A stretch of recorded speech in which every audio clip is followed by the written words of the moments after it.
Tonight, we will tell you a story about something so common, so familiar, that you might never have considered its origins. A story of how a creamy white sauce found on tables around the world today was not invented by a renowned chef, but accidentally created by an alchemist centuries before it ever received a name.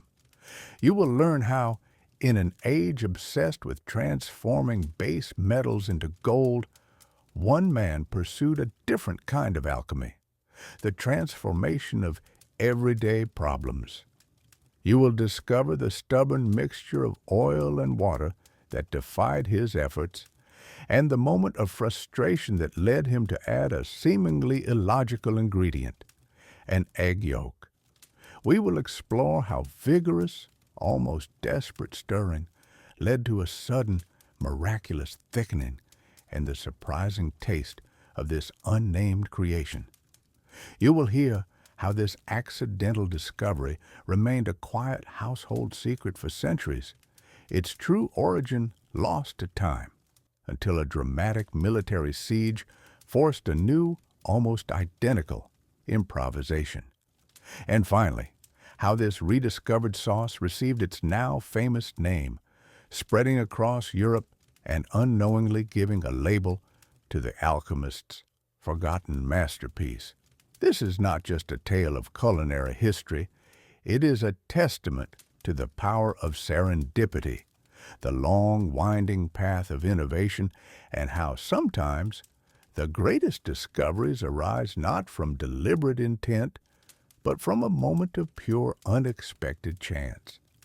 It is a reminder that even the simplest things around us can hold a hidden, fascinating past. Oh, and if you enjoy these stories that weave history into a calming narrative, consider liking this video and subscribing to the channel. New sleep stories are released every day, designed to transport you to another time and place.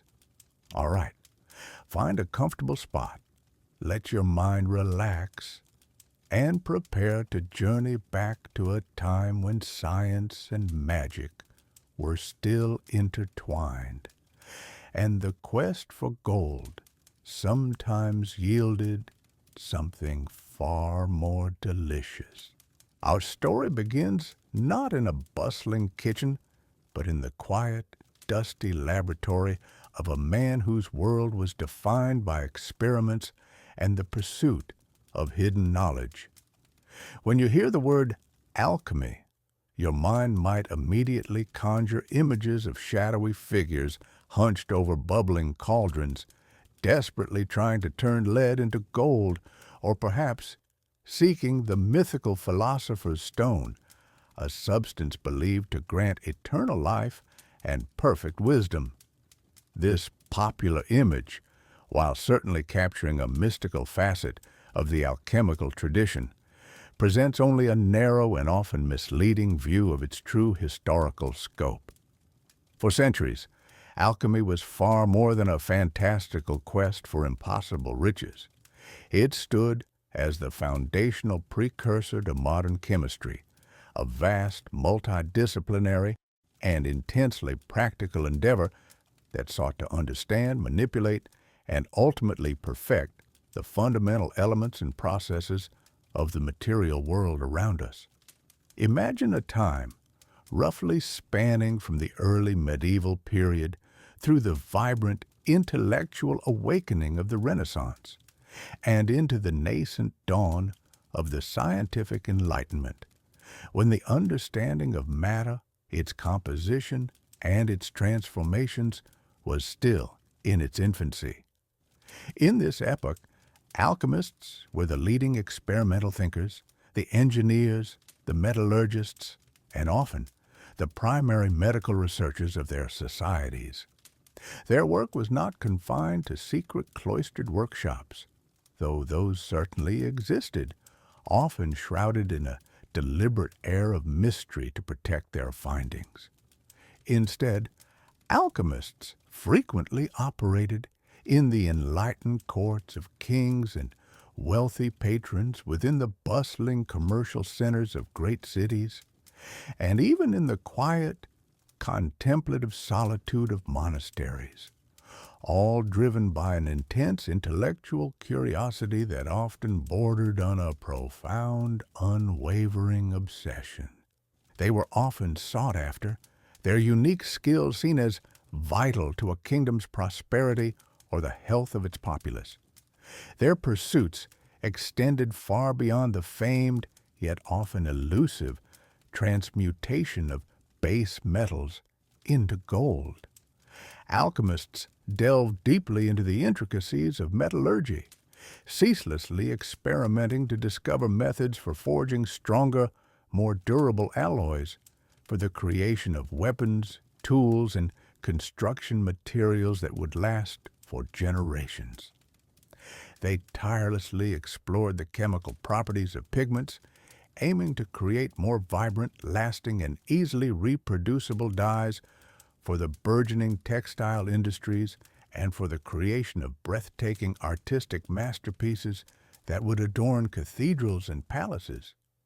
In the realm of medicine, they were pioneers, dedicated to the rigorous application of distillation, extraction, and purification techniques, all in an effort to isolate potent elixirs, powerful remedies, and life-saving medicinal compounds from a diverse array of natural sources, plants, minerals, and even various animal substances. Indeed, many of the fundamental laboratory techniques that are indispensable to chemistry today, such as distillation for separating liquids with different boiling points, sublimation for purifying solids directly from gas, filtration for removing particulate impurities, and crystallization for forming pure substances from solutions, were painstakingly developed, refined, and systematically recorded by alchemists in their relentless pursuit of purity, transformation, and ultimate perfection.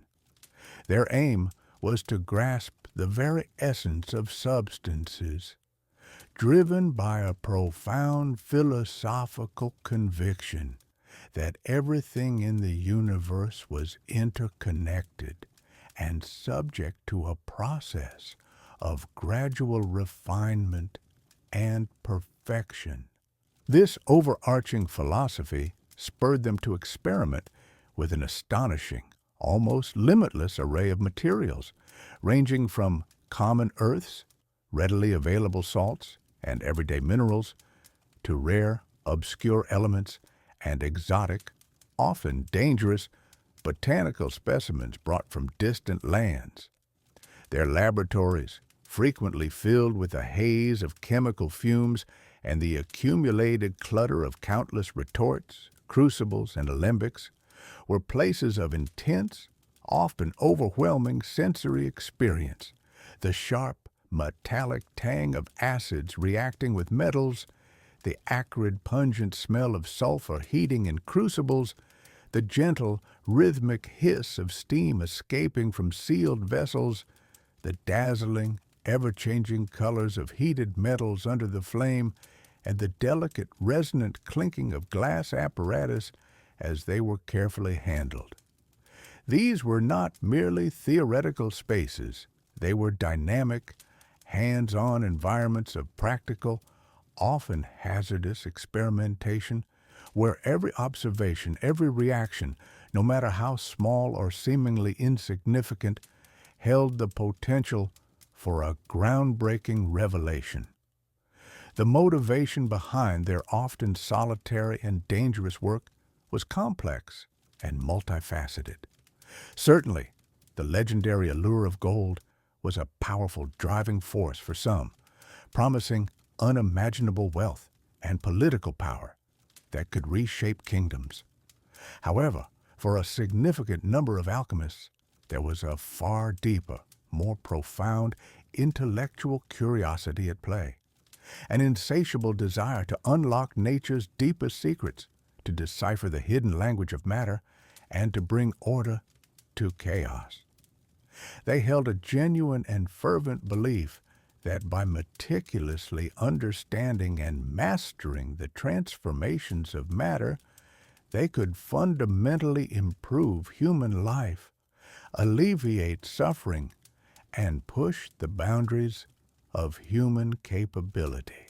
They envisioned creating entirely new materials with unprecedented properties, developing superior methods for preserving essential foodstuffs through long winters, discovering universal cures for the most debilitating illnesses that plague their communities, and even, for the more spiritually inclined, purifying the human soul through symbolic and literal chemical processes. They were driven by an intricate blend of philosophical inquiry, urgent practical necessity, and a deep-seated, almost reverent belief in the inherent, yet often concealed, order and perfectibility of the universe. It was within this incredibly vibrant, dynamic, and experimental intellectual world that our story truly begins. This was an age where the traditional boundaries separating what we now call science, profound philosophy, and practical artisanal craft were wonderfully blurred and fluid, allowing for a freedom of inquiry that is rare today. In such a time, an alchemist might be just as intensely interested in devising an innovative method for preserving a year's harvest, ensuring the survival and prosperity of a community, as he was in the grand, almost mythical challenge of transmuting lead into gold. The pursuit of knowledge, in all its diverse and often unexpected forms, was a dangerous, exhilarating, and frequently unpredictable venture, filled with both profound, groundbreaking revelations and utterly accidental, yet equally significant discoveries.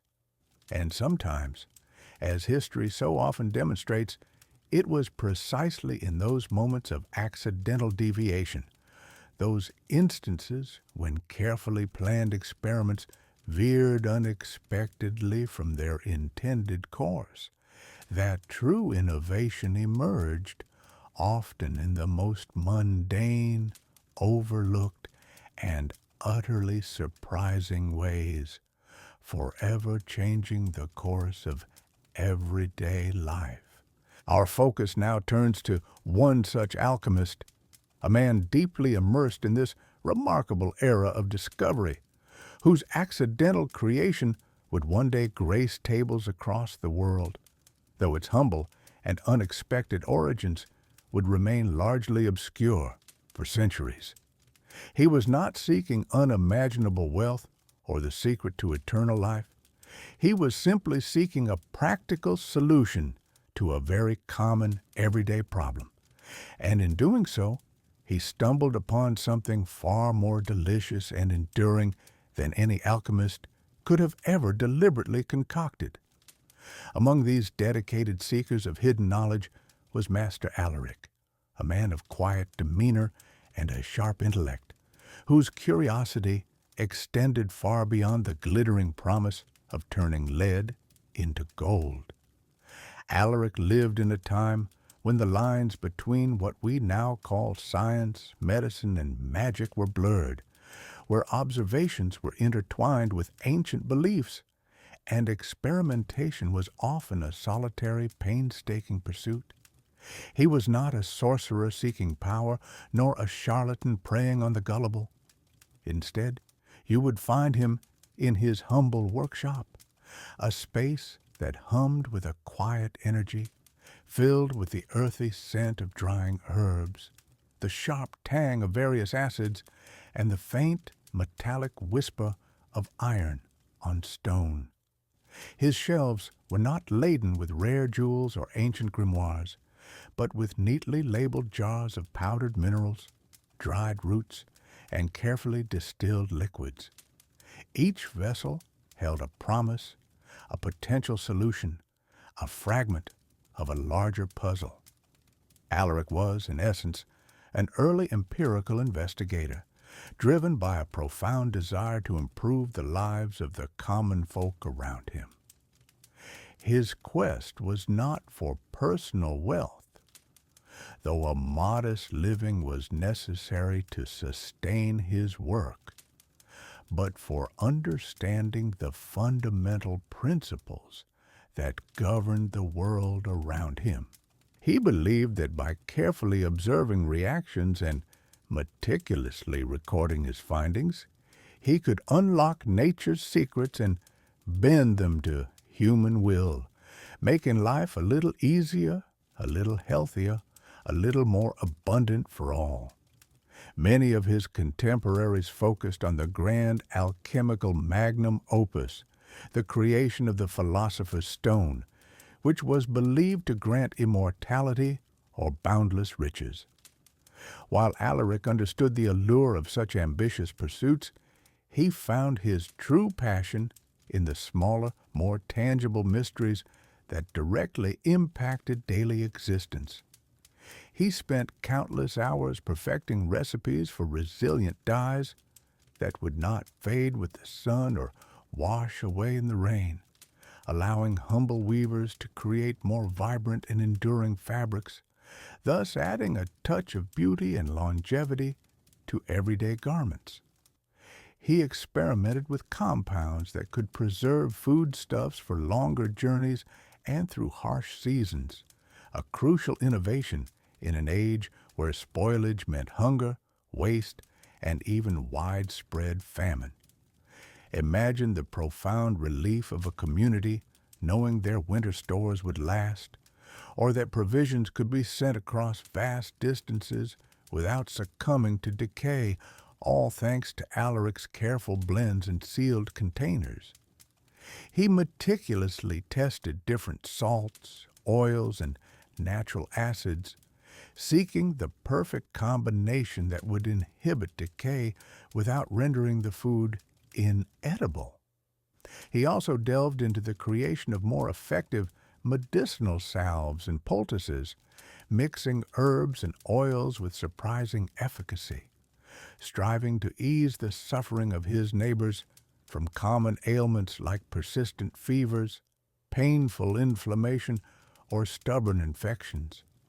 You might find him carefully grinding substances to an almost impossibly fine powder, using a heavy stone mortar and pestle, the rhythmic scrape of stone on stone, a constant background hum in his lab. Or he would be heating liquids in delicate glass retorts over a carefully tended low flame, watching the vapors rise and condense with intense focus, his brow furrowed in concentration. The flickering light from his hearth would cast dancing shadows on the walls, illuminating the intricate dance of chemical transformation. The air would sometimes be thick with the sweet, calming aroma of simmering herbs, other times with the sharp, almost biting scent of chemical reactions, each smell a signature of his diligent labor, a testament to hours spent in quiet contemplation and precise action. Alaric believed that the universe held a rational order, and that through patient observation and careful manipulation, one could uncover its hidden mechanisms. He was meticulous in his record-keeping, filling leather-bound journals with detailed notes on his experiments. The exact quantities of ingredients, the precise temperature of the flame, the minute color changes, the evolving textures, and the exact time frames of each reaction. These journals, filled with his spidery script and occasional small, precise diagrams, were his most prized possessions, holding the accumulated knowledge of years of trial and error, successes and failures, a silent testament to his persistent quest for understanding. His neighbors, while perhaps not fully understanding the intricacies of his methods or the theoretical underpinnings of alchemy, respected him deeply. They knew that if a mysterious pestilence swept through the village, Alaric would be the first to work tirelessly, often through the night, to concoct a new remedy. If a particular crop was failing due to soil depletion, he might suggest an innovative soil amendment, a blend of minerals and organic matter. He was a practical alchemist, a bridge between ancient wisdom and nascent scientific inquiry, perpetually seeking to apply theoretical knowledge to tangible problems. His mind was constantly buzzing with new ideas, new combinations to try, new problems to tackle. He saw the world as an endless series of puzzles, each waiting for the right blend of ingenuity, persistence, and careful observation to unlock. His days were spent in a predictable yet deeply engaging rhythm of precise measurement, careful mixing, controlled heating, deliberate cooling, and patient observing, always with the unwavering belief that somewhere within the raw elements of nature lay the solutions to life's most persistent challenges. He was not interested in fanciful elixirs of eternal life or miraculous transmutations of base metals into gold, but in the tangible improvement of daily existence for himself and his community. It was this profoundly practical, grounded approach, this quiet dedication to understanding the mechanics of the material world, that would, quite by accident, lead him to a discovery far more enduring and universally appreciated than any mythical golden treasure.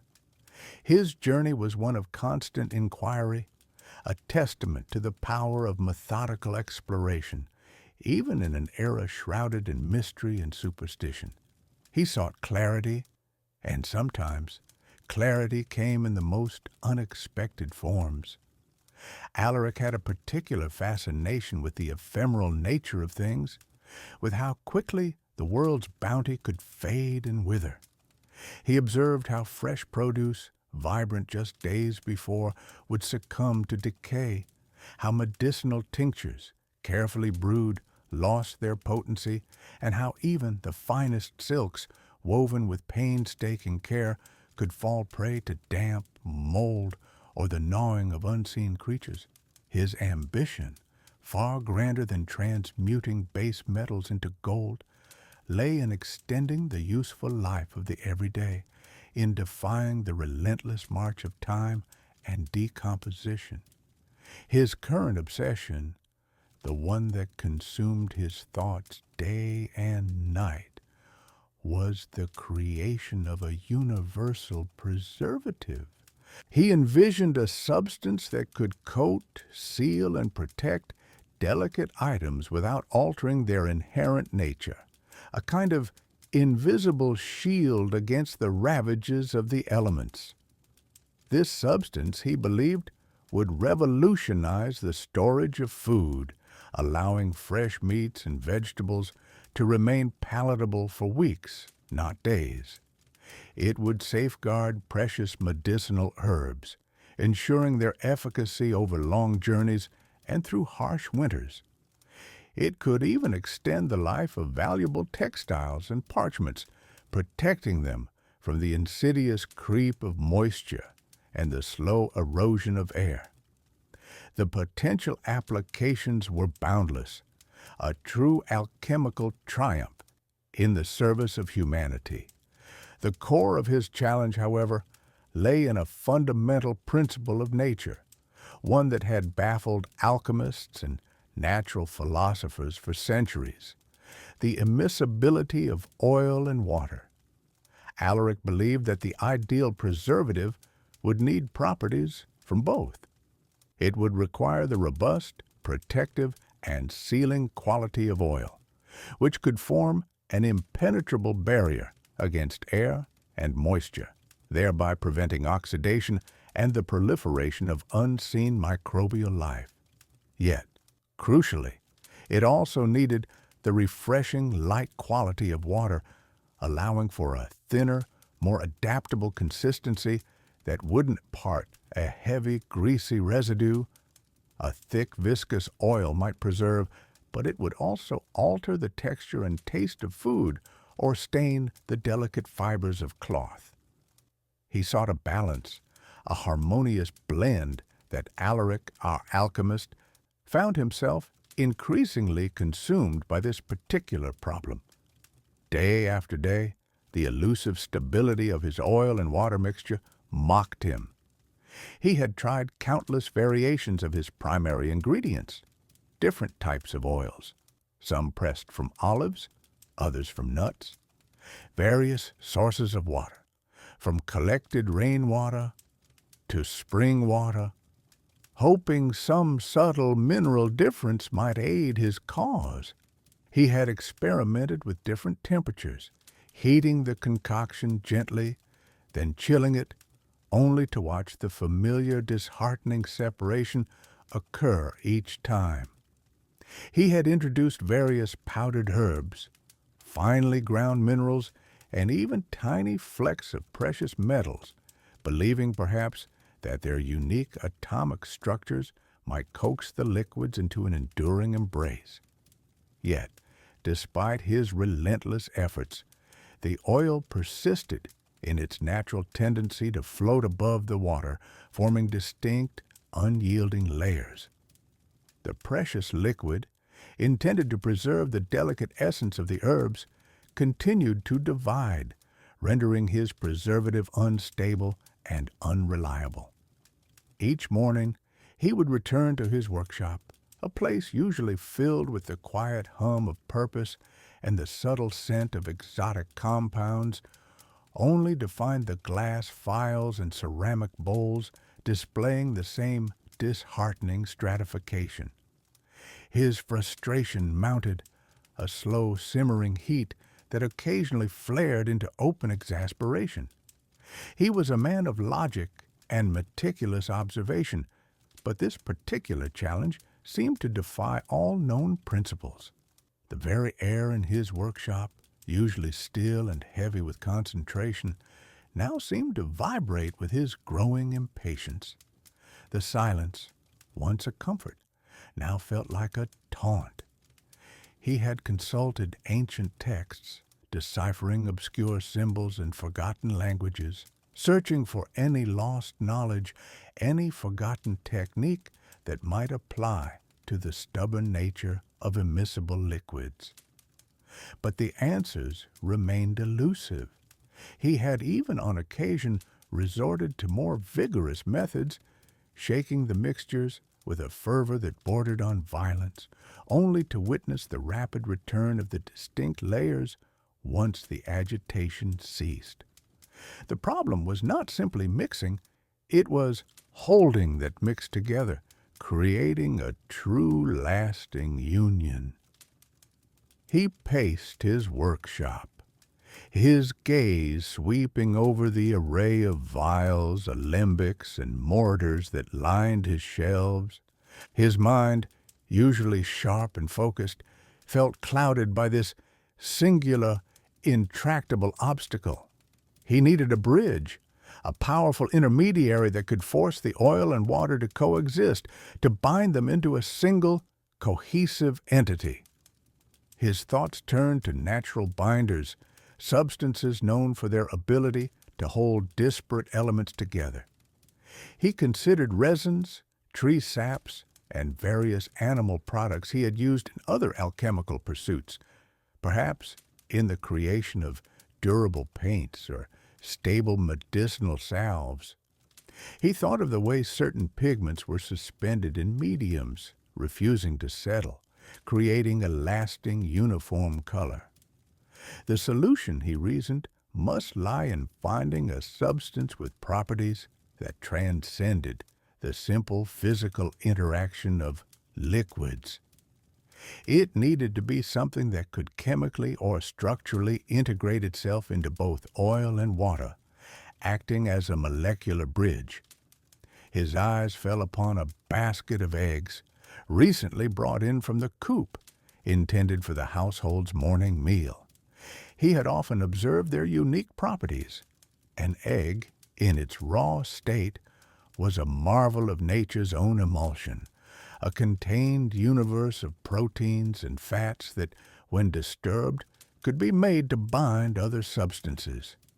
He knew the yolk, in particular, was often used by artisans for its binding qualities in tempera paints, giving them both luminosity and remarkable permanence. He had, in his youth, assisted a master illuminator who used egg yolk to prepare vibrant pigments that would adhere perfectly to parchment, never cracking or separating over time. The thought sparked a new, desperate line of inquiry. What if this natural binder, so effective in the world of pigments and glazes, could also be applied to his elusive liquid preservative? It was an unconventional thought, far removed from the complex mineral and herbal compounds he usually employed. Driven by a sudden, almost impulsive urge born of pure exasperation, Alaric reached for an egg. His movements were swift, devoid of his usual methodical precision. He cracked it against the rim of a small, clean bowl. The clear albumen, the egg white, spilled away, but he carefully separated the rich golden yolk, a small sphere of concentrated potential. He held it between his fingers, examining its smooth, slightly viscous surface. This was not a calculated step in a grand alchemical formula, but a desperate gamble, a throwing of chance into the meticulous world of scientific pursuit. He knew the egg itself was a complex organic substance, a complete and self-contained system. Perhaps its inherent stability could be imparted to his volatile mixture. He looked at his stubbornly separated oil and water sitting in a glass beaker on his workbench. The layers seemed to mock him, a silent challenge to his intellect and persistence. With a sigh that carried the weight of countless failed experiments, he dropped the egg yolk into the mixture. It sank slowly through the oil, a golden orb descending into the clear liquid beneath. It looked entirely out of place, an alien intruder in his carefully measured concoction. He felt a fleeting moment of self-doubt, wondering if he was truly losing his touch, resorting to such an unorthodox, almost crude, addition. But the urgency of his quest, the sheer need for a solution, outweighed his usual scientific caution. He picked up a glass stirring rod, its tip worn smooth from years of use, and prepared to mix the new strange combination. This was a last resort, a desperate act by a man pushed to the very edge of his patience, hoping against hope that this humble organic addition would succeed where all his intricate alchemical compounds had failed. The stage was set for an unforeseen transformation, one that would redefine the very nature of his quest, turning a frustrating failure into a revelation. He watched the golden orb of the yolk sink slowly into the oily surface, a final, almost defiant act against the stubborn separation that had plagued him for weeks. A deep sigh escaped his lips, heavy with exhaustion and the bitter taste of repeated failure. The flickering candlelight in his workshop cast dancing shadows across the array of flasks and retorts, each holding a testament to his unyielding yet often unrewarded efforts. The air was cool, carrying the faint, lingering scent of various herbs and chemicals, a familiar aroma that usually brought him comfort, but now only deepened his weariness. He had tried so many different substances, various starches, gums from exotic trees, even finely ground minerals, all in a fruitless quest to bind the disparate elements of oil and water into a single, cohesive whole. Each attempt had ended in the same disheartening sight: a clear separation, a stubborn refusal to blend, mocking his meticulous calculations and tireless persistence. Alaric picked up a long, slender stirring rod, its polished wood smooth against his palm. He had no particular hope for this latest edition. It was merely another desperate attempt, a shot in the dark, born more of frustration than any clear scientific hypothesis. He began to stir, slowly at first, his movements mechanical, his mind already drifting to other, less vexing problems. The oil and water, as expected, resisted combination, swirling in distinct, separate layers like two immiscible spirits in a shared vessel. The egg yolk, now broken, spread its vibrant yellow through the liquid, but it seemed to merely add another layer to the chaotic, unblended concoction. He wondered briefly if he should simply abandon this particular line of inquiry and focus on something more predictable, like the distillation of new dyes or the refinement of simple medicines. But the stubbornness that was a hallmark of his character would not allow it. His thoughts turned to the countless hours he had poured into this specific problem.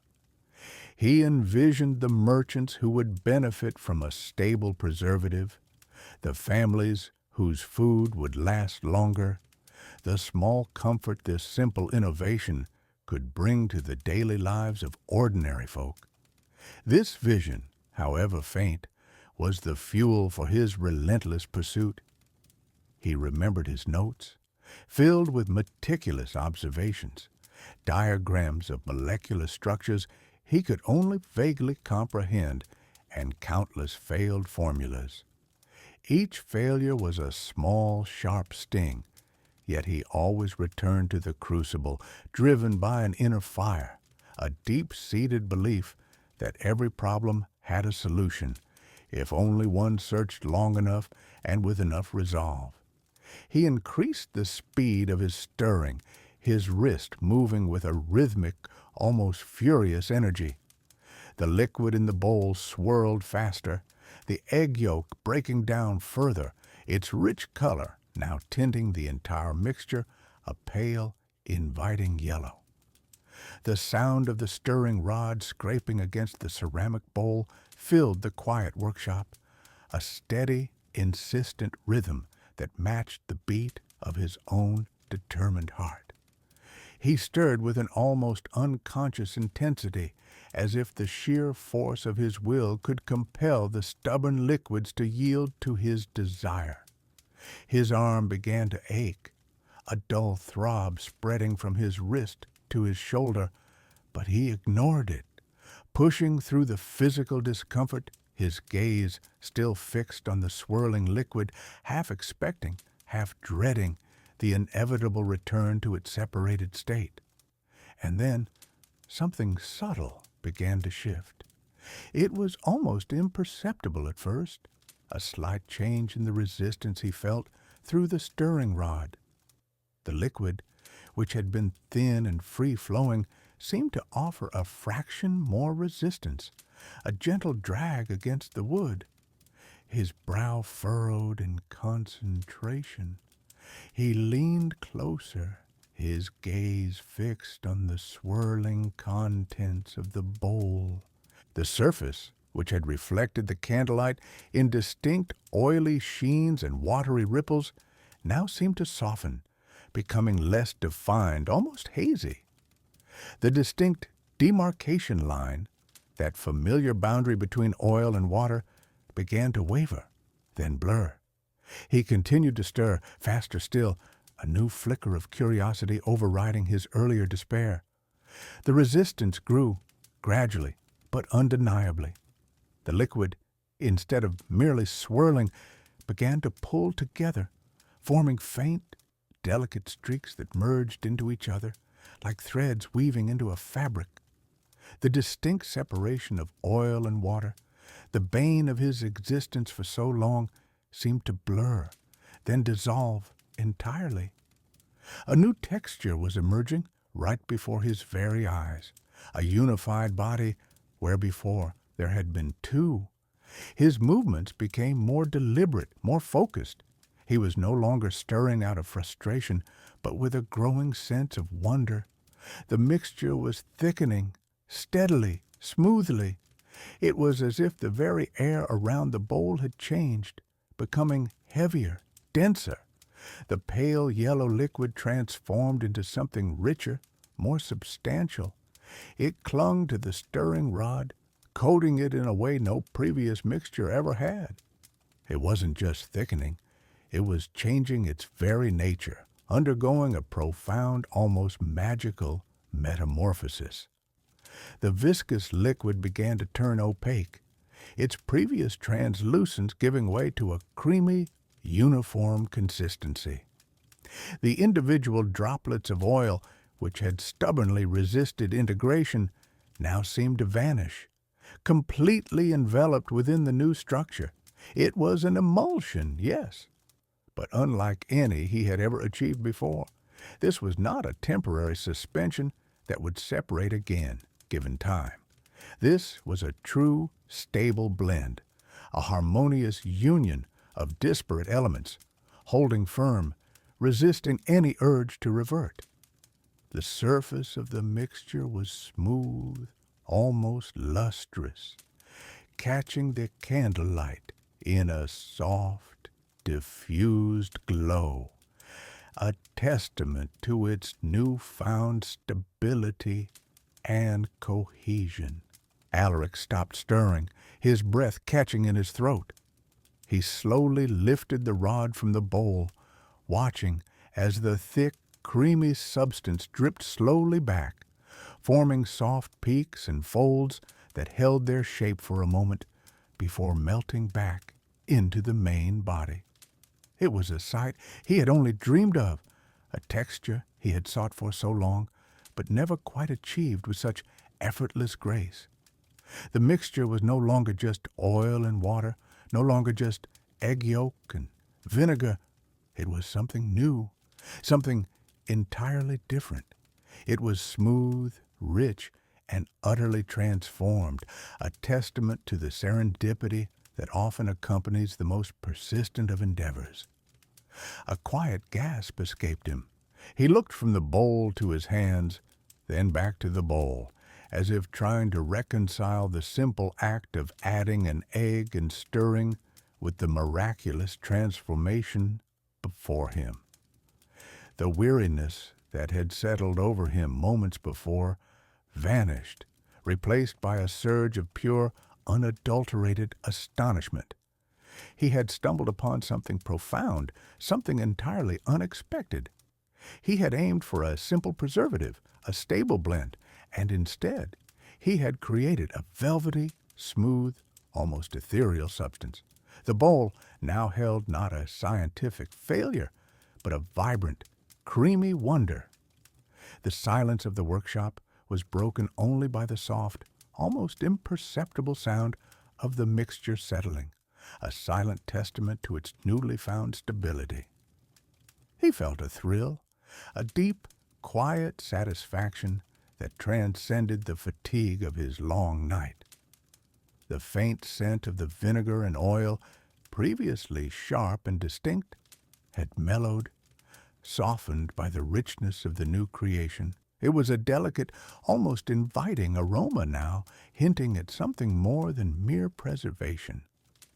He gazed at the creamy substance, a nameless, unexpected triumph, born from a moment of pure, desperate intuition. The flickering light caught the pale yellow, making it seem almost alive, a silent promise of something extraordinary. His eyes, though tired, now sparkled with a renewed sense of purpose and wonder.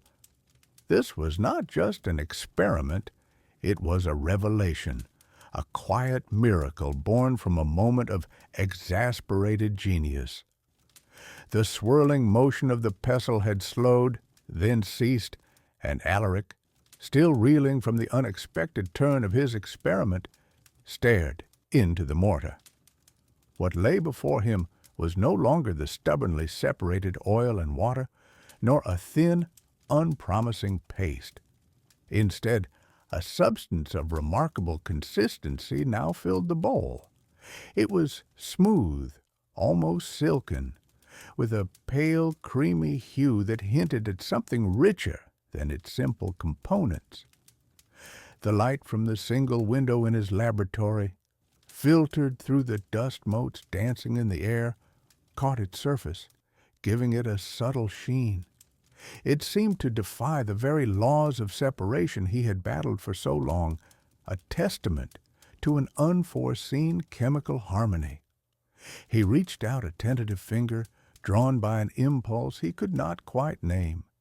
His mind, usually so disciplined and focused on the precise measurements and reactions of his alchemical pursuits, was momentarily blank. He had sought a stable preservative, something that would bind the volatile nature of oil and water, perhaps for medicaments, or for extending the shelf life of certain foodstuffs. What he had achieved, however, was clearly something entirely new, something that had moved beyond the realm of mere binding into a realm of unexpected transformation. His fingertip touched the cool, smooth surface. The texture was yielding, yet firm, quite unlike anything he had encountered in his years of grinding herbs, mixing compounds, or preparing tinctures. It clung to his skin with a gentle tenacity, neither greasy nor watery, a perfect balance that spoke of a true emulsion. It was, in a word, unique and profoundly intriguing. The sensation on his skin was almost luxurious, a tactile revelation. He brought his finger closer to his nose. There was no sharp chemical tang, no acrid scent of a failed reaction, none of the pungent aromas that often accompanied his more volatile experiments. Instead, a faint, almost buttery aroma, subtle and inviting, wafted upwards. It was a clean smell, hinting at the freshness of the egg yolk, the mildness of the pure olive oil he had carefully selected, and a whisper of the vinegar's bright acidity. This was not the smell of a volatile experiment, but something nourishing, something that spoke of hearth and home rather than laboratory and alembic. A moment of hesitation. Alchemists often tasted their concoctions, for the tongue could sometimes discern subtle properties that the eye or nose could not, for detecting the presence of certain salts or the purity of an essence. But this was so far removed from his initial intent, so utterly different from the clear liquids and granular powders he usually handled. His work was about transformation, yes, but typically towards a specific, often medicinal or metallic end. This creamy substance, however, presented itself as an end in itself. Yet the curiosity, a fundamental drive for any true seeker of knowledge, proved too strong to resist. He was, after all, an explorer of the unknown, and this was undeniably unknown territory. He touched his finger to his tongue. The taste was immediate, yet delicate. It was not overtly salty, nor sweet, nor bitter in any harsh way. It possessed a richness, a subtle tang that spoke of the egg yolk, softened by the smooth, almost buttery presence of the oil. A faint, almost imperceptible whisper of the vinegar, added earlier for its preservative qualities, provided a bright, clean note that lifted the overall flavor, preventing it from being cloying, adding a spark of freshness. It coated his tongue gently, with an exquisite smoothness that was entirely unexpected, leaving a pleasant, lingering sensation that invited further exploration. It was, quite simply, profoundly delicious. And this realization struck Alaric with the force of a sudden, unexpected revelation. Alaric, the master alchemist, whose days were spent in the meticulous pursuit of transmutations and elixirs, in the careful study of the four elements and their interactions, found himself momentarily stunned by this purely sensory revelation. He had stumbled upon something that transcended the realm of preservation or medicinal properties. This was food, a new kind of food, one that delighted the palate in a way he had not anticipated. His usual focus was on the function of a substance, its practical application, its ability to heal or to transform other materials. But this was about pure, unadulterated pleasure. He dipped his finger again, more deliberately this time, and tasted it once more, trying to dissect the flavors, to understand the interplay of elements. The smoothness was remarkable. It melted on the tongue, transforming from a creamy solidity into a liquid richness, releasing its subtle complexities. He recognized the familiar warmth of the olive oil, the faint earthiness of the egg, and the sharp, clean edge of the vinegar. But together they formed something entirely new, a harmonious blend that was greater than the sum of its individual parts. It was a symphony of simple ingredients, orchestrated by chance and vigorous effort. This was not what he had set out to create. His goal had been pragmatic, a stable emulsion for a new kind of long-lasting unguent, perhaps even a base for an ink that would never fade. He had imagined a substance that would simply hold things together, a binder for more important components. Yet, here it was, a stand-alone creation, pleasant in its own right, something to be savored for its flavor and texture alone. It was a complete entity, requiring no further enhancement, perfect in its accidental form. A quiet smile touched his lips, a rare expression in his usually serious laboratory demeanor. He had not found his perfect preservative, not in the way he had intended. But he had found something else, something utterly unexpected, a culinary marvel born from a scientific pursuit. He looked at the creamy substance in the mortar, no longer with confusion, but with a dawning sense of wonder and a touch of genuine delight. It might not be gold, nor an elixir of life, but it was, in its own way, a small alchemy, a transformation of humble ingredients into something truly delightful. He considered its potential. Perhaps it could be spread on bread, adding a richness that butter could not quite replicate, or served with roasted meats, offering a delicate, tangy counterpoint that no other condiment possessed. It was a simple yet profound accidental triumph, a testament to the serendipity that often accompanies the most focused of endeavors. The scent of it still hung faintly in the air, a gentle counterpoint to the usual metallic, herbal, and sometimes acrid smells of his laboratory. He reached for a small, clean spoon, a tool usually reserved for measuring tiny pinches of rare powders, and carefully scooped a small amount. He held it up to the light, admiring its consistent texture, its pale, almost luminous quality, a testament to the complete integration of its disparate elements. He knew the principles of suspension and dissolution, but this was beyond them, a truly stable and unified blend. He had always believed that the grand secrets of the universe lay hidden in complex compounds and intricate reactions, in the transformation of base metals into noble ones, or the extraction of potent essences from rare plants. But this simple, creamy substance born of frustration and an accidental addition suggested that perhaps some of the most profound discoveries, and certainly some of the most delightful, could arise from the most ordinary of ingredients, combined in an entirely unexpected way. It was a lesson in humility, a reminder that the universe held surprises even for those who sought to master its fundamental laws.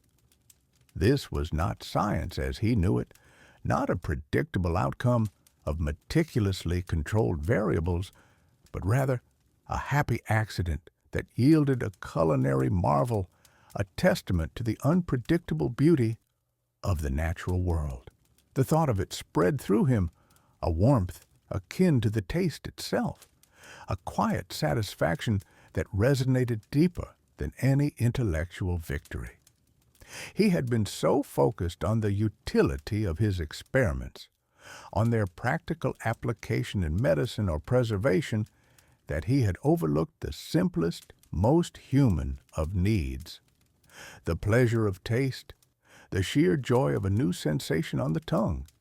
This new creation, this accidental triumph, was a reminder that discovery could come in many forms, and that sometimes the most valuable outcome was not what one sought, but what one found along the way, a hidden gem unearthed by chance.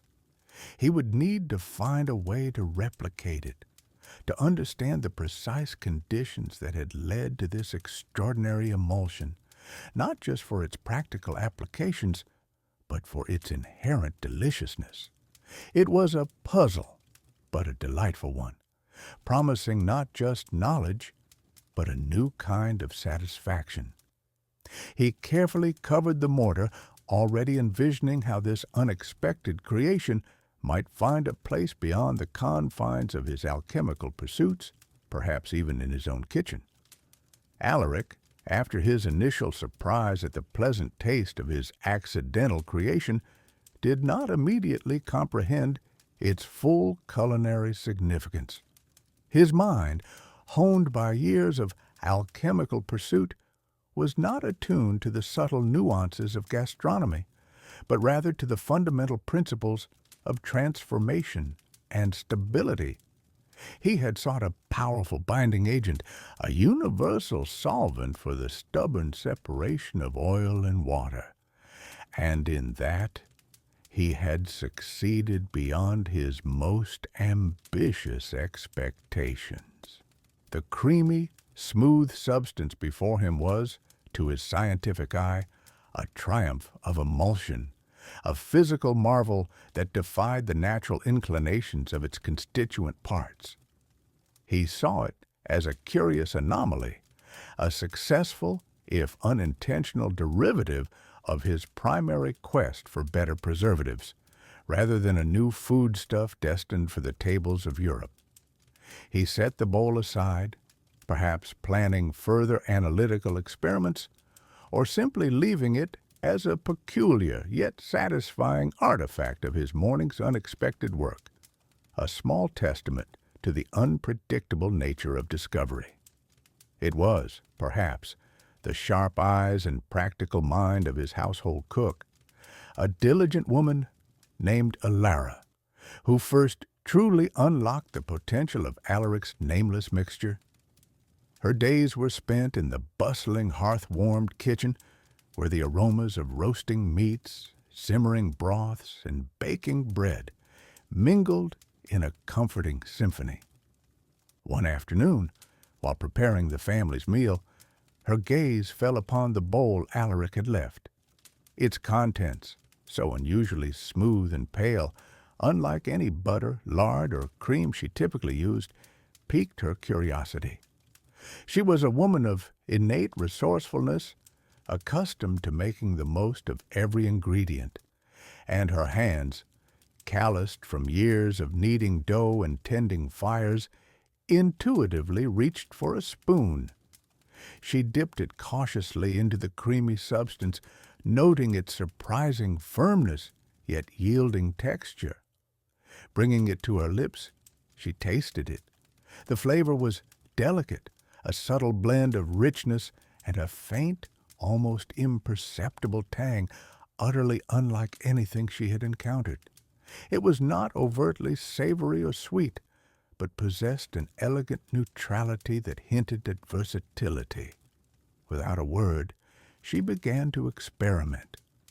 She tried it first with a piece of cold roasted fowl from the previous day's meal, observing how the sauce clung to the meat, enhancing its moisture and adding a layer of subtle richness. Then she spread a thin layer on a piece of rustic bread, noting how it transformed the simple staple into a more satisfying bite. The creamy texture, the way it coated the palate, and the gentle enhancing flavor were instantly appealing, a quiet revelation in her practical world. Soon, this unnamed creamy concoction, born from an alchemist's frustration, became a quiet yet indispensable staple in Alaric's kitchen. It wasn't given a grand name or presented as a revolutionary culinary breakthrough. It was simply referred to perhaps as the master's cream or the curious sauce that occasionally appeared from his experimental chambers.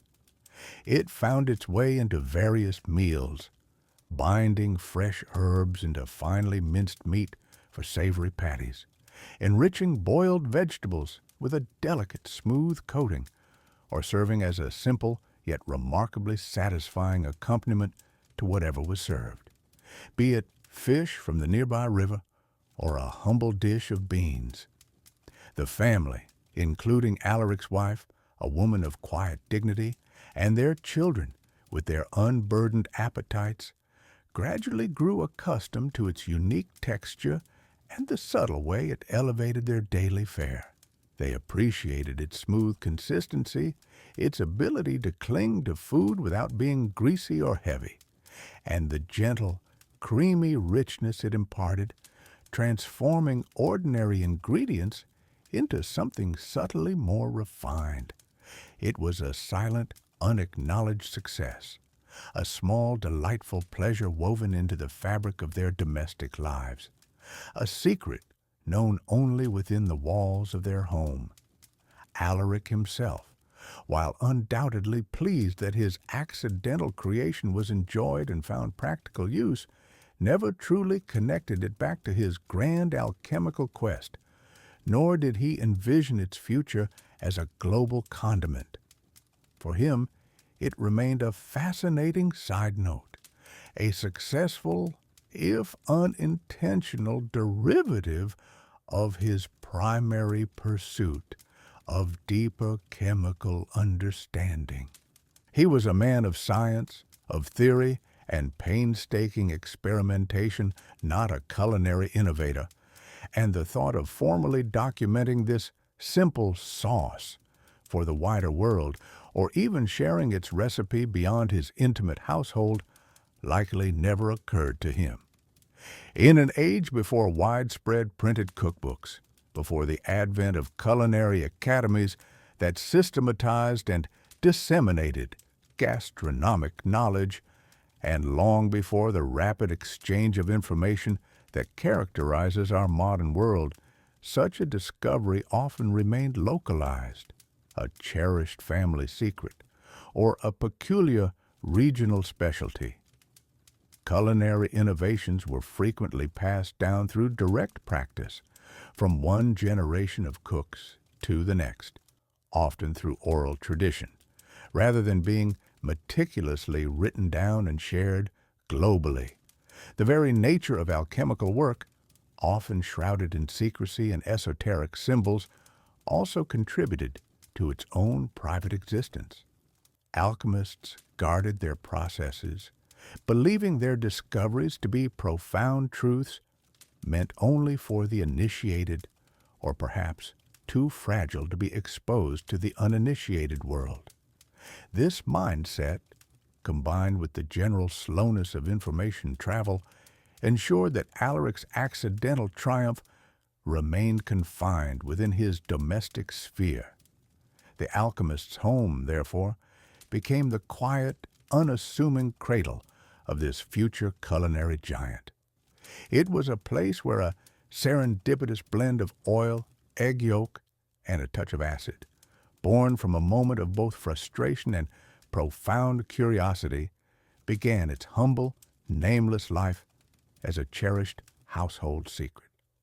It was a testament to the profound truth that sometimes the most enduring and universally beloved discoveries do not emerge from direct, focused intent, but rather from the unexpected detours and curious accidents of human endeavor. It remained a nameless, private pleasure, a creamy, smooth texture that brought a subtle enhancement to meals, a small, delightful mystery existing solely within the walls of Alaric's alchemical abode.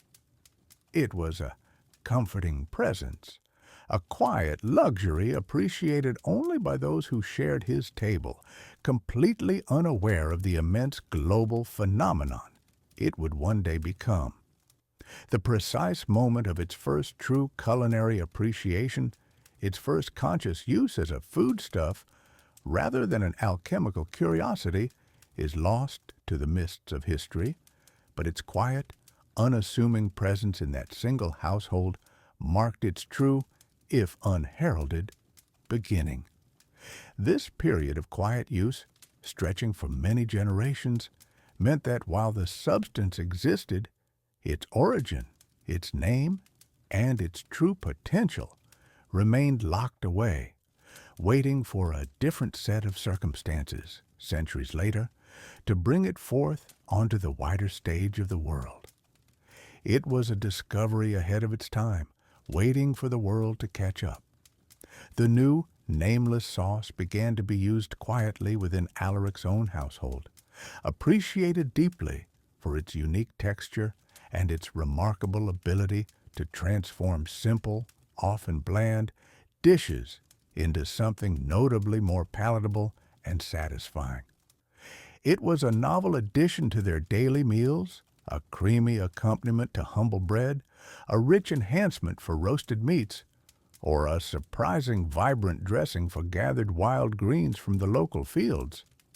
Alaric himself, still deeply immersed in his more ambitious alchemical pursuits, the tireless transmutation of base metals into gold, the search for the elusive elixir of life, the meticulous distillation of potent essences for medicine or other grand applications, likely viewed this particular creation as merely a fortunate, albeit minor, side product of his tireless experiments. It was a peculiar success among countless failures, a tangible result of his relentless quest to bind the unbindable, to unite disparate elements through chemical means. He understood its immediate practical application in the kitchen, certainly, and was pleased by its contribution to his family's enjoyment of food, but he probably did not grasp its wider culinary destiny, nor did he perceive it as a discovery worthy of widespread scientific documentation or public announcement. For him, it was simply the thick blend or the smooth dressing, a pleasant curiosity that had emerged from his relentless pursuit of chemical harmony, a small, quiet triumph that brought a touch of richness to his family's table, but nothing more. This accidental discovery, so revolutionary in its elegant simplicity and profound utility, remained for a long, long time a localized curiosity, an unheralded innovation waiting in the shadows of history. It was a quiet secret, confined primarily to the walls of Alaric's home, and perhaps shared informally with a very few close acquaintances who might have sampled it during a meal or a casual visit. There was no grand announcement that echoed through the marketplaces, no formal documentation of its precise creation written down in learned treatises, No deliberate dissemination of its recipe through any established channels of knowledge. The mechanisms for sharing such everyday culinary innovations were rudimentary, even practically non-existent in that age. Knowledge, particularly practical knowledge like cooking techniques or food preparation, spread slowly, primarily through direct observation, the laborious process of apprenticeship, or through word of mouth passed down orally from one generation to the next. Written efforts were painstakingly slow and usually reserved for more profound scientific treatises, complex philosophical arguments, or sacred religious texts. A simple recipe for a mere sauce, however delightful or transformative it might be for a meal, did not command such attention or scholarly dedication. It was considered a domestic art, a kitchen skill, not a subject for formal record or widespread publication. The specific origin of this unique emulsion, its precise moment of creation in Alaric's cluttered laboratory amidst his bubbling retorts and gleaming alembics, gradually faded into obscurity over the passage of many centuries. Imagine the vast sweep of time, stretching over hundreds of years. Alaric grows old, his children, and then his grandchildren remember grandfather's special dressing, or the smooth white sauce, a family tradition passed down. But the vivid, specific story of its accidental birth, the initial frustration that gnawed at Alaric, the desperate, almost exasperated addition of the egg yolk, the vigorous, almost angry stirring, the sudden, magical transformation of the separated liquids into a cohesive, creamy whole. These crucial details would inevitably become blurred, simplified, or entirely forgotten. It transitioned from a specific, personal memory of a scientific breakthrough to a general household practice, an assumed part of their family's culinary repertoire, a useful trick that just was. Perhaps the method was passed down, not as a groundbreaking discovery, but as a simple, useful trick for enriching meals, a common-sense application of readily available ingredients, a subtle enhancement to their daily bread. It simply became how we do it in our family, rather than how it was discovered by our ancestor. Generations came and went, the names of those who carried the knowledge changing, the exact steps becoming less precise, more intuitive, relying on ingrained habit rather than remembered instruction. The world outside Alaric's quiet household continued its slow, deliberate march through time, marked by dramatic shifts. Empires rose and fell across the continent. New trade routes opened, bringing exotic spices and ingredients from distant lands, influencing new culinary trends and preferences. But the fundamental way food was prepared and shared remained largely unchanged for centuries. Culinary traditions across Europe developed and diversified, often in relative isolation, shaped by local produce, prevailing climate, and distinct cultural preferences. In many regions, rich sauces were commonly based on butter, animal fats, or thickened broths, reflecting the prevailing agricultural practices and the ready availability of dairy or rendered fats. The concept of a cold, stable emulsion of oil and egg yolk, while seemingly simple from a modern perspective, was fundamentally distinct from these established, hot, fat-based preparations. It required a specific combination of ingredients and a precise, sustained mechanical action that was not universally obvious or easily stumbled upon without a particular pressing purpose, as Alaric had experienced. The very idea of a recipe as a precise, measured instruction for reproducible results was still in its nascent stages of evolution. Many culinary practices were learned by direct observation, by years of apprenticeship, by feel, and by taste, rather than through strict written formulas. A village cook might instinctively know how to make a particular dish based on years of ingrained experience, but articulating the exact proportions or the precise method for an unexpected, accidental creation like Alaric sauce would have been challenging. It might have even seemed unnecessary for daily informal use within a household. It was a domestic art, a kitchen skill, not a scientific principle to be widely published or debated in academic circles. The economic and social structures of the time simply did not prioritize the widespread dissemination of such culinary novelties. There were no mass-produced cookbooks to spread innovations, no culinary schools to standardize techniques, no dedicated food writers to champion new tastes and popularize them across regions. So, the smooth, creamy substance, born of an alchemist's frustration and an accidental desperate addition, remained dormant, a forgotten innovation, a culinary ghost existing in isolated pockets.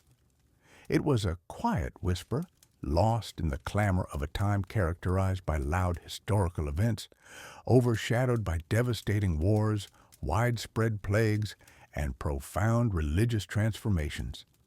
It existed somewhere, in some kitchens, perhaps in isolated regional pockets, where the specific method had been inadvertently preserved through generations, but without a widely recognized name, without a celebrated origin story, it could not truly spread or establish itself as a widespread culinary staple across the continent.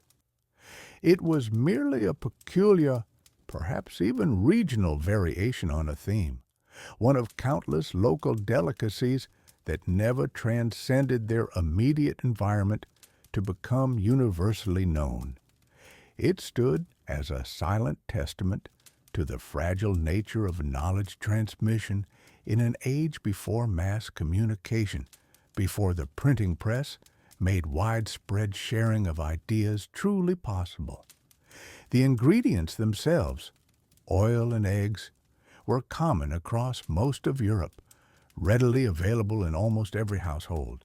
Yet, the specific combination and method, the exact moment of emulsification, and the sustained mechanical action required to achieve it remained elusive to the broader population. People might have mixed oil and egg in different contexts, perhaps for baking, for binding other mixtures, or for various medicinal purposes. But without the precise sequence of events, without the vigorous and sustained stirring that Alaric had accidentally employed, the magic of the stable, lasting emulsion would not occur consistently. It was a delicate balance of fat, water, and lecithin, the powerful emulsifying agent naturally present in the egg yolk, that required a certain intuitive touch, or, as in Alaric's case, a fortunate, desperate accident to unlock its full potential. The science of emulsification was not understood, so the process remained a mystery, a fleeting success rather than a repeatable, teachable formula. Thus, for centuries, the secret of this particular emulsion remained largely undiscovered by the wider world, or at least uncelebrated and unconnected to its initial accidental creation. It was a culinary sleeper, waiting patiently for the right confluence of circumstances, the precise historical moment, and the urgent necessity to re-emerge and claim its rightful place on the European table. The memory of its true birth, the alchemist Alaric, and his relentless quest for a different kind of binding agent had faded almost entirely into the mists of time, leaving no clear trail for future generations to follow. It was as if the sauce itself had been waiting, patiently, for the world to catch up to its simple elegance, to recognize the profound brilliance of its accidental genesis. The silence of the centuries enveloped this quiet marvel, a testament to how easily even profound innovations can be lost to the tides of history when the conditions for their widespread adoption and recognition are not yet ripe. The world would have to wait for another moment, another set of circumstances, for this humble yet revolutionary concoction to finally find its name and its lasting fame. For centuries, the alchemist Alaric's accidental discovery remained a quiet secret, a useful household concoction known only to a few, its precise origin fading into the mists of time, much like the faint scent of old spices in an abandoned laboratory. It was a nameless, uncelebrated marvel, a creamy emulsion of oil and egg yolk, occasionally used as a dressing or a binder, perhaps for a simple loaf of bread or a piece of roasted fowl, but never truly recognized for its broader culinary potential. The world, preoccupied with grander events and more pressing concerns, simply moved past this humble innovation, leaving it to linger in the periphery of human knowledge. Empires rose and fell, new trade routes opened across vast oceans, and scientific thought slowly began to displace the esoteric old ways of alchemy. Yet the simple principle of binding oil and water with an egg remained an obscure, unwritten tradition. It was perhaps passed down in hushed whispers through generations of practical cooks, or perhaps rediscovered independently in isolated kitchens across the continent, born anew out of similar needs. There was no fanfare, no grand announcement, and no one recognized that a centuries-old problem of stable emulsions had been solved, even if by accident. The stage was set for its true unveiling, not in a quiet scholar's study or a secluded alchemist's workshop, but in the crucible of war, where the relentless pressure of necessity often births the most unexpected and enduring solutions. The year was 1756. Europe was embroiled in the tumultuous 7 Years' War, a vast global conflict that spanned continents and oceans, from the dense forests of North America to the sun-baked plains of India, profoundly reshaping political landscapes and alliances. One of its early pivotal moments unfolded in the heart of the Mediterranean, on the island of Minorca, a strategic naval base then held by the British. Here, amidst the sun-drenched landscape and the ancient olive groves that had witnessed countless generations, lay the formidable, fortified port of Mahon, its stout walls standing sentinel over a deep, natural harbor, a prize coveted by naval powers. This was the target of a swift French expedition, led by the formidable Duc de Richelieu, a military commander known as much for his strategic acumen and daring military campaigns as for his extravagant lifestyle, his refined palate, and his demanding standards. His mission was clear and urgent: capture Minorca and its vital port from the British Crown, thereby securing a crucial foothold in the Mediterranean. The siege of Mahon commenced with the thunder of cannons and the disciplined advance of troops. It was a grueling affair, as all protracted sieges tend to be, characterized by relentless bombardment, counterattacks, and the slow, inexorable tightening of a noose around the besieged.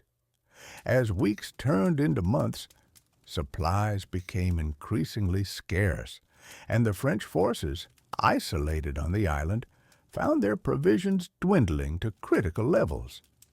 Fresh produce, once taken for granted, became an unattainable luxury, and even basic foodstuffs were rationed with an increasing severity.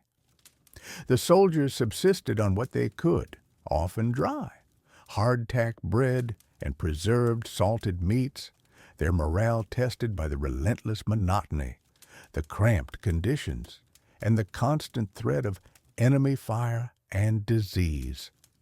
For the officers, however, there remained an unspoken expectation of a certain standard even in hardship. Their meals, though necessarily simple, were meant to sustain both body and spirit, offering a brief respite and a semblance of order amidst the chaos. In the midst of this challenging and resource-deprived environment, a French chef, whose name, regrettably, has been utterly lost to the annals of history, found himself in a particularly difficult and unenviable predicament. He was tasked with preparing a meal for Richelieu and his senior officers, but his larder, once provisioned with the finest ingredients, was now almost completely bare, a stark testament to the privations of war.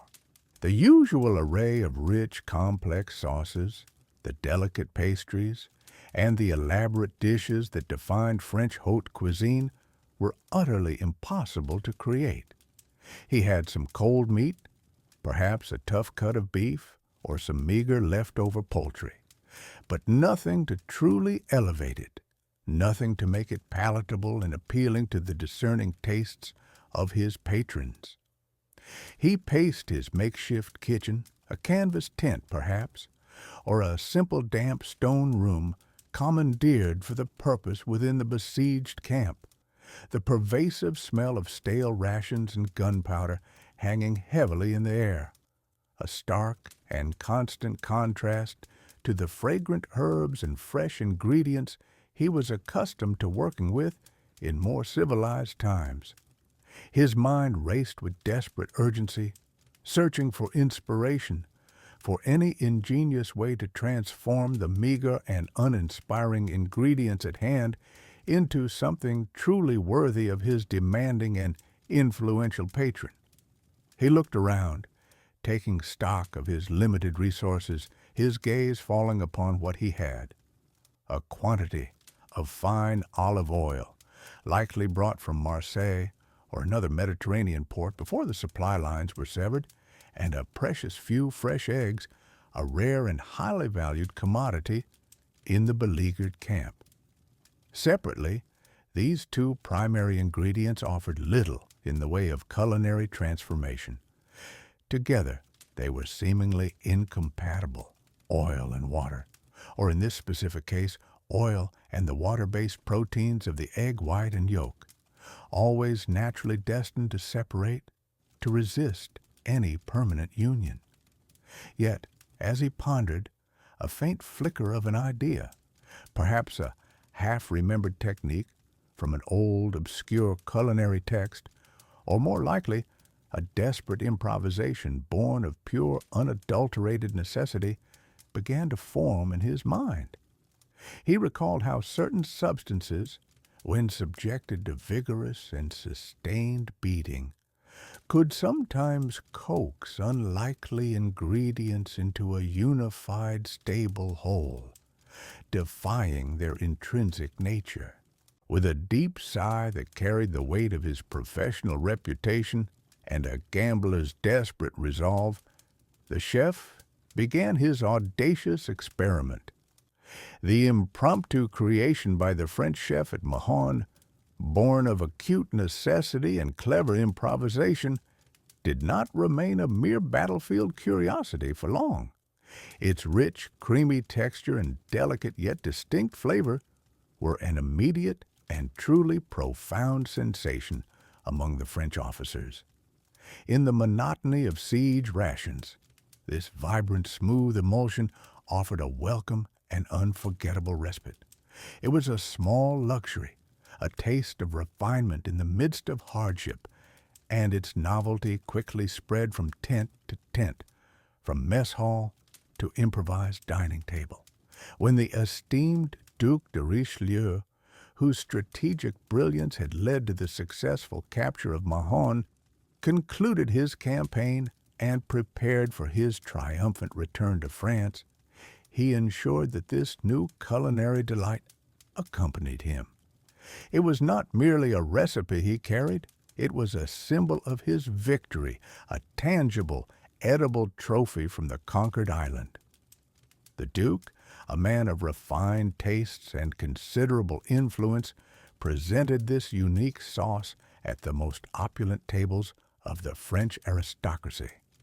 It was an instant hit, quickly finding favor among the discerning palates of the Parisian elite. The name chosen for it, a natural and fitting tribute to its birthplace, became Mayonnaise, directly derived from Mahon, the very port where it had been conceived under the unique pressures of a military campaign.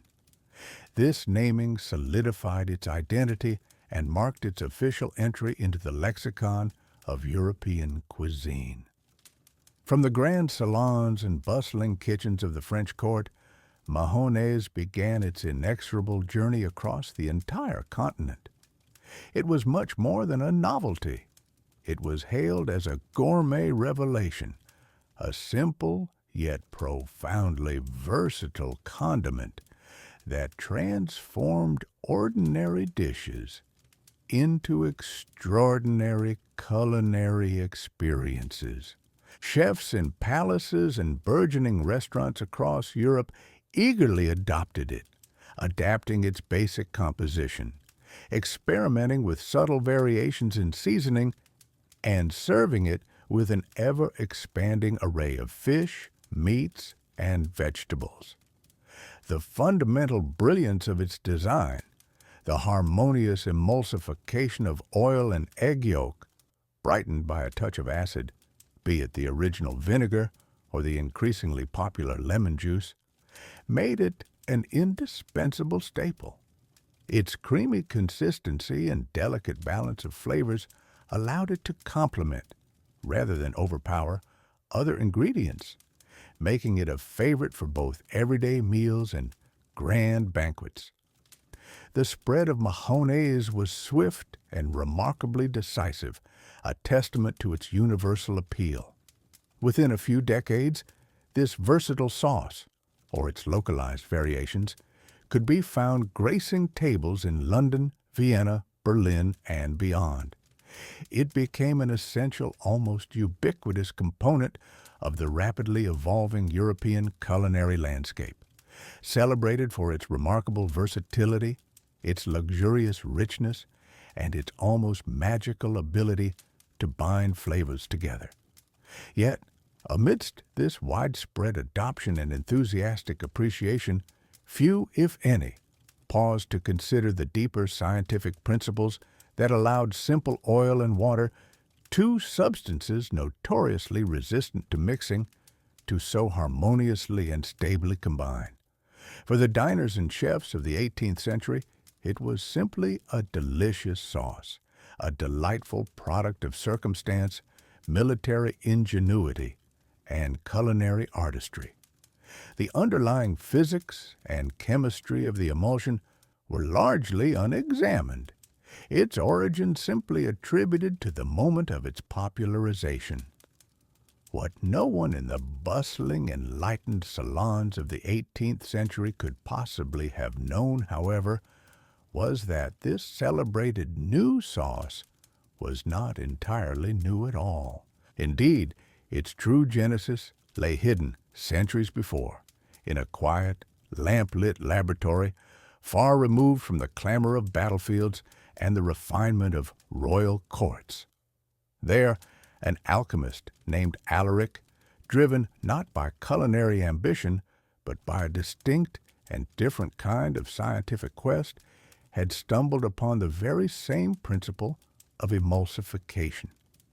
His discovery was a profound accident, born not of a desire to create a delicious condiment, but of a deep-seated scientific frustration, a desperate, almost exasperated attempt to stabilize an oil and water mixture he believed held potential for medicinal remedies, or perhaps new forms of preservation. He had added an egg yolk, not for its flavor, which was secondary to his purpose, but for its well-known, though then poorly understood, binding properties. And through vigorous, almost desperate stirring, he had inadvertently coerced the disparate elements into that creamy, smooth, and stable emulsion that would one day be celebrated across Europe. Alaric's accidental creation, while undoubtedly recognized within his small, intimate circle for its unique texture and surprisingly pleasant taste, never received a formal name, nor did it achieve widespread recognition. It remained a curious domestic secret, a testament to his individual experimental spirit, and perhaps a useful, if nameless, ingredient in his various concoctions. The precise knowledge of its composition and the method of its preparation likely passed down through generations within his family or among his apprentices, perhaps used in specific localized recipes, but it was never truly codified, published, or shared with the wider world. It was a silent whisper in the grand unfolding narrative of human ingenuity, a brilliant flash of insight that remained largely unacknowledged, waiting patiently for its moment in the sun. Thus, when the resourceful French chef at the siege of Mahon reinvented this remarkable emulsion out of the sheer force of circumstance and the need to feed a demanding duke, he unknowingly bestowed both a name and a destiny upon Alaric's long-lost discovery. The elegant Mayonnaise of the 18th century was, in essence, the very same chemical and culinary marvel that Alaric had painstakingly, albeit accidentally, coaxed into existence hundreds of years prior. It was a profound rediscovery, a moment when a forgotten innovation, a quiet, almost domestic triumph of early scientific inquiry, finally found its rightful place in the world. This reemergence occurred not through direct lineage or deliberate design, but through a fascinating process of parallel evolution where similar circumstances, though separated by centuries and differing motivations, led to the same unexpected and enduring result. This remarkable story, then, stands as a quiet yet powerful reminder that sometimes the most enduring and widely used discoveries are not the result of meticulously planned invention or a direct pursuit of a specific outcome. Instead, they are often born of serendipity, of an unexpected turn in a journey aimed at something else entirely. It beautifully illustrates how invaluable knowledge and groundbreaking insights can lie dormant, sometimes for centuries, waiting for the opportune moment, the right set of circumstances, or simply the right person, to bring them fully and finally into the light of collective awareness. The alchemist's earnest pursuit of a stable emulsion for abstract, perhaps even mystical, purposes ultimately and unexpectedly led to the creation of a universal culinary staple. It is a compelling testament to the often surprising and profound interconnectedness of seemingly disparate human endeavors, from the ancient quest for knowledge to the immediate needs of the kitchen. And so, the humble, creamy sauce you know and enjoy today, spread on your sandwiches or accompanying your salads, carries within its very essence the silent echoes of ancient quests, of frustrated alchemists toiling in their secluded laboratories, and of an age where boundless curiosity, even when seemingly misguided by the beliefs of its time, could yield the most unexpected delicious, and enduring results imaginable. It is a story of how a secret, once held tightly by the quiet stirrings of a forgotten laboratory, finally found its way to every kitchen across the globe. Its true, original genesis, veiled by the sands of time, yet perfectly preserved in its enduring and beloved taste.